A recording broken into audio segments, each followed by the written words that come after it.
അരച്ചെടുക്കാം. 2 പച്ചമുളക്, 2 ലിപ്പ് കറിവേപ്പില, ഒരു ഹാഫ് വെളുത്തുള്ളി, ചെറിയ കഷ്ണം ഇഞ്ചി, 2-3 അല്ലി ചുവന്നുള്ളി, ഒരു അര സ്പൂണ് പെരിഞ്ചീരകം, 1 സ്പൂണ് മഞ്ഞൾ,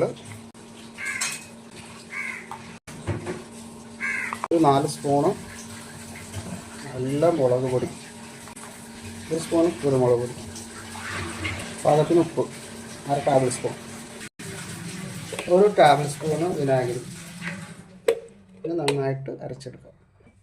നല്ല എഫക്റ്റീവായിട്ടുള്ള മസാലയാണ് ഫിഷ് ഫ്രൈക്ക് വേണ്ടി തയ്യാറാക്കിയിരിക്കുന്നത് ഗൈസ്.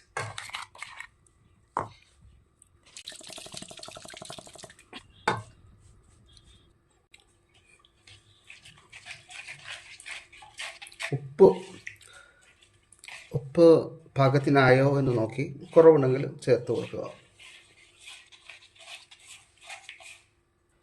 നല്ല തളയാൻ മീനാണ്, ഫ്രഷ്. മഞ്ഞളും ഉപ്പൊക്കെ ഇട്ട് കഴുകി നല്ല ഉരച്ച് കഴുകി വൃത്തിയാക്കിയതാണ് ഗൈസ്. നമുക്കൊരു കിലോ ഫിഷ് ഫ്രൈ ചെയ്യാനുള്ള മസാലയാണ് തയ്യാറാക്കിയിരിക്കുന്നത്.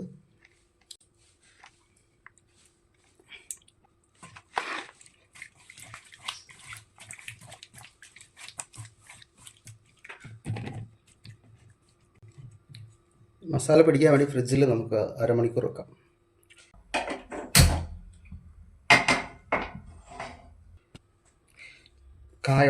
കായം നമ്മുടെ പാനിൽ അങ്ങനെ ഉണ്ടല്ലോ, നമ്മൾ ഫ്രൈ ചെയ്യുന്ന സമയത്ത് എല്ലാം പാനിൽ ഒട്ടി പിടിക്കുന്ന അവസ്ഥ മാറി കിട്ടാൻ 2 സ്പൂൺ കോൺഫ്ലവർ കൂടി ചേർത്തത്.